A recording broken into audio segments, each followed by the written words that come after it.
বন্ধুরা, আপনারা আজকের এই ভিডিওটি সম্পূর্ণ মনোযোগ সহকারে শেষ পর্যন্ত দেখুন, কারণ কোটি টাকা খরচা করলেও এই তথ্য আপনাকে কেউ দেবে না। কারণ এই ভিডিওটিতে বন্ধুরা আপনি এমন কিছু বিষয় জানতে পারবেন যেটা আপনার জানা অত্যন্ত আবশ্যক।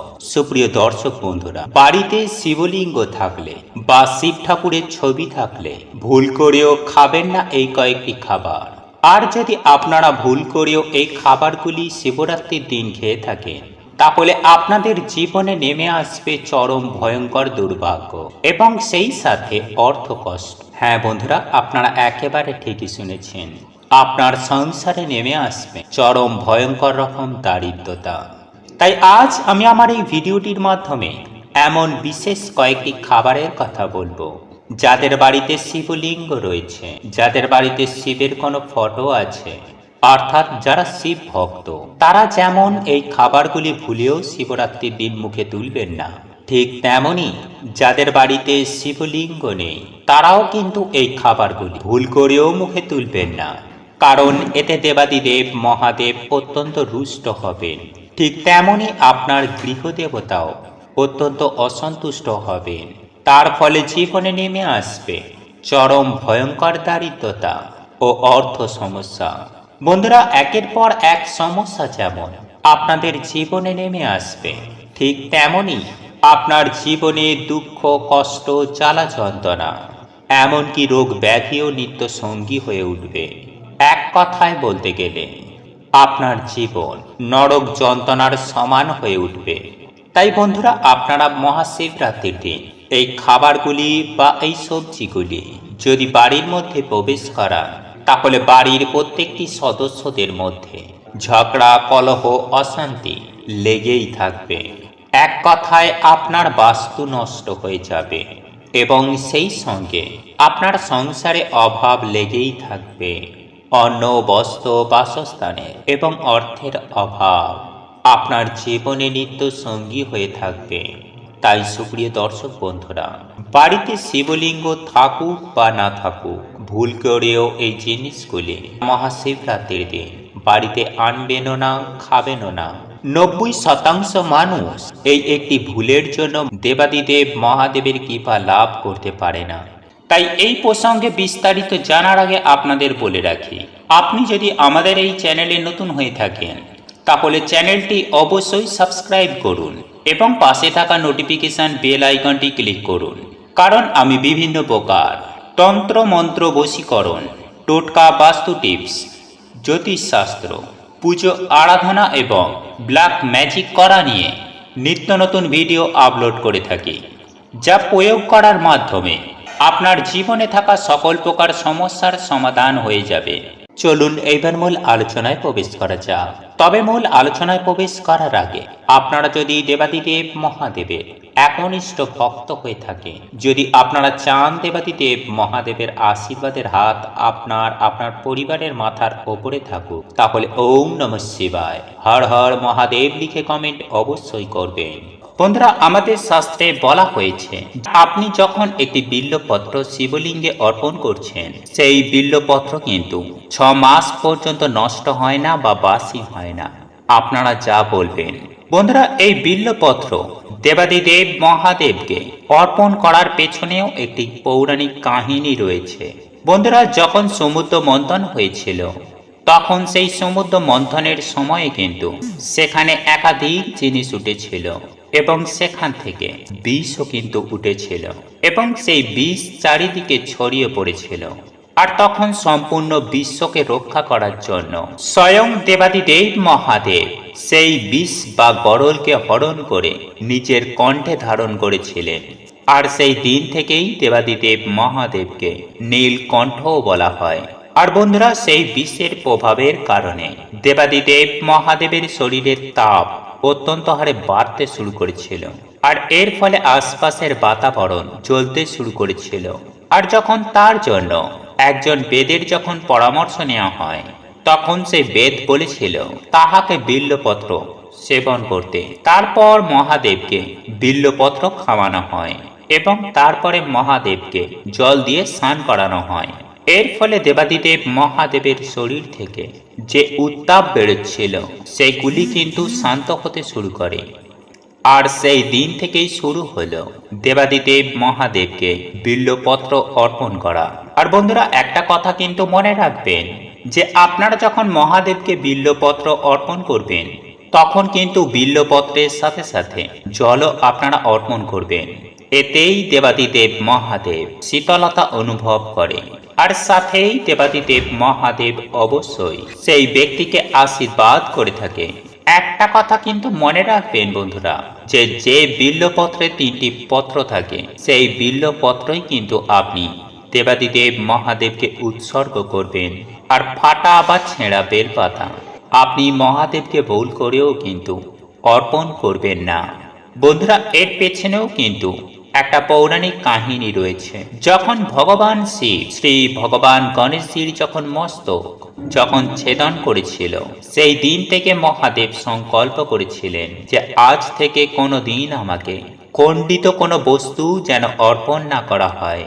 আর সেই দিন থেকেই বন্ধুরা দেবাদিদেব মহাদেবকে খণ্ডিত কোনো বস্তু ভুলেও অর্পণ করা হয় না।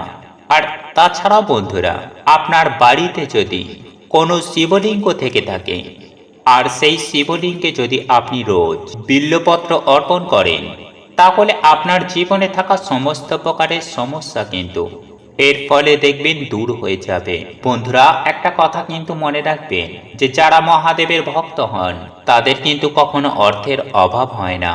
আর আপনি যদি বিল্বপত্র আপনার আলমারিতে বা আপনারা যেখানে টাকা পয়সা রাখেন সেখানে যদি একটি বিল্বপত্র রাখতে পারেন তাহলে দেখবেন আপনার ব্যাংক ব্যালেন্স অবশ্যই কিন্তু বাড়বে। তাই বন্ধুরা আজকের এই ভিডিওটি আপনারা সম্পূর্ণ শেষ পর্যন্ত দেখবেন, কারণ আজকে আমি আবার এই ভিডিওটির মাধ্যমে বিল্বপত্র সম্পর্কিত এমন বেশ কিছু জিনিস আপনাদেরকে জানিয়ে দেব যা আপনি হয়তো আগে কখনো জানেনই না। আর আজকে আমি যে সব তথ্যগুলো আপনাদেরকে দিতে চলেছি সেগুলি কিন্তু আপনারা কোটি টাকা খরচা করেও সেই তথ্য আপনি কোথাও পাবেন না। তবে বন্ধুরা একটি কথা কিন্তু মনে রাখবেন যে অল্প জ্ঞান কিন্তু খুবই ভয়ানক হয়। তাই ভিডিওটি কিন্তু সম্পূর্ণ শেষ পর্যন্ত দেখবেন। আর আপনি যদি দেবাদিদেব মহাদেবের আশীর্বাদ ও কৃপা লাভ করতে চান তাহলে অবশ্যই কমেন্ট বক্সে ওম নমঃ শিবায় হর হর মহাদেব অবশ্যই লিখবেন। আর সাথে বন্ধুরা আপনারা যদি এখনো পর্যন্ত চ্যানেলটিকে সাবস্ক্রাইব না করে থাকেন তাহলে এই চ্যানেলটিকে সাবস্ক্রাইব করে পাশে থাকা নোটিফিকেশন বেল আইকনটি অবশ্যই অন করে নেবেন। যাই হোক বন্ধুরা চলুন এইবার আমরা মূল আলোচনায় প্রবেশ করি। বন্ধুরা আজকে আমি আপনাদেরকে যে বিল্বপত্র খাবার বিষয়ে জানাবো এগুলি আপনারা অন্য কোনো ভিডিওর মাধ্যমে পাবেন না। বন্ধুরা এই বিল্বপত্র কিন্তু যে কোনো সময়ে তোলা উচিত নয়। এমন বেশ কিছু সময় রয়েছে বা বেশ কিছু এমন তিথি রয়েছে সেই সময়ে তোলা উচিত, বা এমনও কিছু সময় রয়েছে যে সময়ে বিল্বপত্র ভুল করেও তোলা উচিত নয়। বন্ধুরা এই বিল্বপত্র সব সময় চতুর্থী, অষ্টমী, নবমী, দশমী, অমাবস্যা, সংক্রান্তি এইসব তিথিতেই বা এইসব দিনগুলিতে বিল্বপত্র আপনারা ভুল করেও তুলবেন না। বন্ধুরা শাস্ত্রে এটাও স্পষ্ট করে জানানো হয়েছে যে সোমবার দিনকে বিল্বপত্র ভুল করেও কিন্তু তুলবেন না। তাই বন্ধুরা একটি কথা কিন্তু মাথায় রাখবেন যে আপনি হয়তো সোমবারের ব্রত করছেন আর এই ব্রত সম্পূর্ণ করার জন্য যে বিল্বপত্র লাগবে সেই বিল্বপত্র কিন্তু আপনারা সোমবার দিনকে তুলবেন না, আগের দিনকেই তুলে রাখবেন। অর্থাৎ সোমবারে লাগলে রবিবারে তুলে রাখবেন। কারণ বন্ধুরা আমাদের শাস্ত্রে বলা হয়েছে যে বিল্বপত্রতে স্বয়ং দেবাদিদেব মহাদেব নিবাস করেন, আর এর মূলেই ভগবান ব্রহ্মা নিবাস করেন, আর এর মধ্যভাগে নিবাস করেন ভগবান শ্রী হরি বিষ্ণু। তাই বন্ধুরা আপনারা কিন্তু এটা মাথায় রাখবেন যে কখনোই কিন্তু আপনারা সোমবার দিনকে ভুল করেও বিল্বপত্র তুলবেন না বা ছিঁড়বেন না। এছাড়াও বন্ধুরা আপনারা কিন্তু দুপুরের পরে আর বিল্বপত্র তুলবেন না। কারণ বন্ধুরা আমাদের শিব পুরাণে উল্লেখ করা হয়েছে যে দুপুর 12টার পরে বিল্বপত্র তুললে কিন্তু এতে ঘোর পাপ লাগে। যাই হোক বন্ধুরা এইবার আমরা জেনে নেব যে এই বিল্বপত্র কিভাবে উৎপত্তি হয়েছিল। বন্ধুরা একবার মাতা পার্বতীর কিছু ঘাম মধ্যাঞ্চল পর্বতে গিয়ে পড়েছিল আর সেখান থেকে একটি গাছ অর্থাৎ একটি বৃক্ষ কিন্তু সেখান থেকে জন্ম নেয়। আর সেই গাছটিকে অর্থাৎ বৃক্ষটিকে বেলপত্র নামে আমরা জানি। আর তারপরে সেই বেলপত্র পূজনীয় বস্তু হয়ে ওঠে। দেখুন বন্ধুরা, আপনি যখন এই বেলপত্র যখন শিবলিঙ্গে অর্পণ করবেন বা উৎসর্গ করবেন, তখন কিন্তু এই বিল্বপত্র সাধারণ বিল্বপত্র হয়ে রয়ে যায় না। তখন কিন্তু সাধারণ বিল্বপত্র কিন্তু দেবাদিদেব মহাদেবের প্রসাদ হয়ে যায়, যা কঠিন থেকে কঠিন অসুখও কিন্তু তা সারিয়ে তুলতে পারে। এবং জীবনে থাকা একাধিক প্রকার সমস্যা, আপনাকে হয়তো কেউ বান মেরেছে বা টুকিটাকি করেছে, কিংবা কেউ অভিশাপ আপনাকে দিয়েছে, কিংবা যদি আপনার সময় খারাপ যাচ্ছে, এই সব সমস্যাগুলি থেকেও কিন্তু এই বিল্বপত্রের সাহায্যে রেহাই পেতে পারেন। আর এই বিল্বপত্র তখন আপনার জন্য অমৃত সমান হয়ে ওঠে। বন্ধুরা, আপনারা যে বিল্বপত্র শিবলিঙ্গে অর্পণ করছেন, সেই বিল্বপত্র যদি আপনারা খেতে পারেন বা আপনারা যদি খান, তাহলে আপনার শরীরে যে গুপ্ত রোগ রয়েছে, যে রোগগুলোর সম্পর্কে হয়তো আপনি জানেনই না, সেই রোগগুলো কিন্তু এর ফলে সুনিশ্চিতভাবে নিরাময় হতে পারে। সাথে কিন্তু সর্দি, কাশি, পিত্তদোষ এই রকম একাধিক প্রকার রোগ থেকেও কিন্তু আপনারা রেহাই পেতে পারেন। সেই সঙ্গে বন্ধুরা, আপনার হয়তো খারাপ সময় যাচ্ছে, কিংবা আপনি হয়তো কাউকে অভিশাপ দিয়েছেন, অজান্তেই আপনি কোনো পাপ করে ফেলেছেন, কিংবা হয়তো আপনি গো হত্যার সঙ্গে জড়িত রয়েছেন, সেই সকল পাপ থেকেও কিন্তু আপনারা সুনিশ্চিতভাবে মুক্তি লাভ করতে পারেন। তবে হ্যাঁ, এটা আমি বলছি না যে আপনি গো হত্যা করবেন আর বেলপাতা খেয়ে নেবেন আর আপনি সব পাপ থেকে মুক্তি পেয়ে যাবেন, সেটা বলছি না। আমি বলতে চাইছি যে আপনার অজান্তে আমরা যে বিভিন্ন পাপগুলো করে ফেলি, যেগুলো আমরা বুঝতে পারি না, অজান্তে হয়ে যায়, সেই সকল পাপ থেকে কিন্তু আপনারা সুনিশ্চিতভাবে রেহাই পেতে পারেন এই বিল্বপত্র খেলে। বিশেষ করে আপনি যে বিল্বপত্র দেবাদিদেব মহাদেবকে অর্পণ করবেন, সেই বিল্বপত্রটি যদি খান, তবে হ্যাঁ বন্ধুরা, আপনি একবার গেলেন আর শিবলিঙ্গ থেকে বেলপাতা তুলে খেয়ে নিলেন তা নয়, মোটামুটি আপনাকে 3 দিন খেতে হবে। সেই সঙ্গে সঙ্গে বন্ধুরা, এই বিল্বপত্র খেলে তামসিক গুণকেও কিন্তু শেষ করে দেয়। বন্ধুরা, অনেকেই প্রশ্ন করে যে আমরা তো আগে মাছ মাংস খেয়েছি, আমরা পাপ করেছি, তাহলে সেক্ষেত্রে আমি কি করব? বন্ধুরা, এক্ষেত্রে আমি আপনাদেরকে একটি কথা বলে রাখি যে আপনি যে শিবলিঙ্গে বিল্বপত্র অর্পণ করছেন, সেই বিল্বপত্র আপনি যদি খেতে পারেন, ধরুন আপনি হয়তো আগে মাছ মাংস খেতেন আর এখন খান না, তো আগে যে আপনি খেতেন তার জন্য আপনার হয়তো অনুশোচনা হয়, তাহলে সেক্ষেত্রে আপনি যদি এই বিল্বপত্র একবার খেতে পারেন, তাহলে সেই পাপের থেকেও কিন্তু আপনারা রেহাই পেতে পারেন। আর এটা কিন্তু বন্ধুরা শিব পুরাণে স্পষ্ট করে বলা হয়েছে যে আপনারা এই বিল্বপত্র সকালবেলা খেতে পারেন বা দুপুরবেলাও খেতে পারেন, এমনকি সন্ধ্যাবেলাতেও খেতে পারেন। বন্ধুরা, যদি কোনো ব্যক্তি প্রতিদিন যদি বিল্বপত্র খেতে পারে, তাহলে তার শরীরে বা তার মনে যেসব তামসিক গুণ রয়েছে বা উৎপন্ন হচ্ছে, সেই গুণগুলো কিন্তু নষ্ট করে দেয়। আর বন্ধুরা, শাস্ত্রেতে এটাও স্পষ্ট করে বলা হয়েছে যে বিল্বপত্র খেলে আমাদের ভাগ্য কিন্তু অত্যন্ত শক্তিশালী হয়ে ওঠে। তাতে আপনার যেমনই ভাগ্য হয়ে থাকুক না কেন, দেখবেন আপনার যে সব দুর্ভাগ্য, সেই সব দুর্ভাগ্য কিন্তু সৌভাগ্যে পরিবর্তিত হয়ে যাবে। বন্ধুরা, বাড়িতে সুখ, শান্তি, সমৃদ্ধি অটুট রাখার জন্য আমরা প্রত্যেকেই বাড়ির মধ্যে একটি ছোট্ট শিবলিঙ্গ স্থাপন করে থাকি।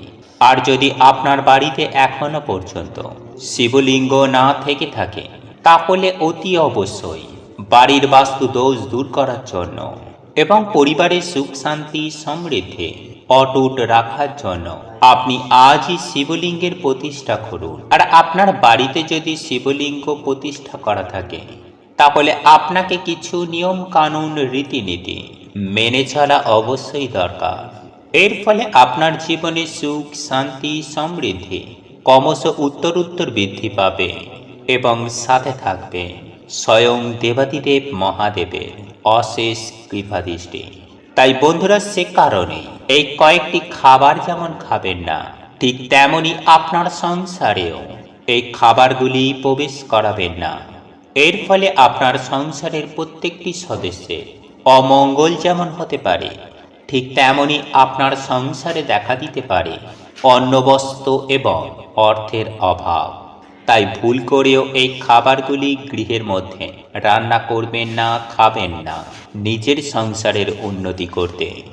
আর যে জিনিসগুলি আপনারা খাবেন না তার মধ্যে সবার প্রথমেই হলো দুধ। হ্যাঁ বন্ধুরা, আপনারা একেবারে ঠিকই শুনেছেন, কাঁচা দুধ। যেহেতু এই দিন আমরা শিবলিঙ্গে কাঁচা দুধ ঢেলে পূজা করে থাকি, তাই কাঁচা দুধ ভুল করেও মুখে তুলবেন না। আর যদি আপনারা এই দিন কাঁচা দুধ পান করেন, তাহলে আপনি জানবেন যে আপনি নিজের বিপদ নিজেই ডেকে আনছেন। এরপর দ্বিতীয় যে জিনিসটি আপনারা খাবেন না সেটি হলো আমিষ খাবার। হ্যাঁ বন্ধুরা, দেবাদিদেব মহাদেবের আশীর্বাদ পেতে নিজেকে একটু সংযত করে আমিষ খাবার খাওয়া থেকে নিজেদের বিরত রাখুন। যদি আপনারা এমনটি করতে পারেন, তাহলে আপনার সকল মনস্কামনা সুনিশ্চিতভাবে পূরণ হয়ে যাবে। এরপর তৃতীয়ত যে খাবারটির কথা বলবো তা হলো কোনো লাল রঙের খাবার এই দিন আপনারা খাবেন না, যেমন মসুর ডাল, লাল লঙ্কা, লাল শাক ইত্যাদি। কারণ শাস্ত্রে এমনটাই উল্লেখ করা আছে যে লাল রঙের কোনো খাবার এই দিন না খাওয়াই উচিত। কারণ দেবাদিদেব মহাদেবের অপছন্দের তালিকায় রয়েছে এই জিনিসগুলি। তাই এই ধরনের জিনিসগুলি আপনারা ভুল করেও বাড়িতে যেমন আনবেন না, ঠিক তেমনই আপনারা খাবেন না। এছাড়াও যে জিনিসগুলি আপনারা খাওয়া থেকে নিজেদেরকে এড়িয়ে চলবেন, তার মধ্যে অন্যতম হলো যে কোনো প্রকার শাকসবজি এবং বেগুন। হ্যাঁ বন্ধুরা, এগুলি যতটা সম্ভব ততটা কম খাবেন, ততটাই আপনার মঙ্গল। তাই মহাশিবরাত্রির দিন সকালবেলা ঘুম থেকে উঠেই স্নান করে দেবাদিদেব মহাদেবের পুজো আরাধনা করবেন এবং স্নান করার পর বিশেষ একটি মন্ত্র জপ করবেন। যে মন্ত্র সম্পর্কে একটি স্বতন্ত্র ভিডিও ইতিমধ্যে আমাদের এই চ্যানেলে আপলোড করা হয়েছে, যা আপনাদের প্রয়োজন বোধ হলে আপনারা দেখে নিতে পারেন। যাই হোক বন্ধুরা, আপনারা এই দিন আপনাদের সামর্থ্য মতো নৈবেদ্য নিবেদন করে আপনি যদি দেবাদিদেব মহাদেবের পুজো আরাধনা করতে পারেন, তাহলে আপনি স্বয়ং দেবাদিদেব মহাদেবের কৃপা ধন্য লাভ করবেন। বন্ধুরা, আপনারা প্রত্যেকেই জানি যে দেবাদিদেব মহাদেব খুব অল্পতেই সন্তুষ্ট।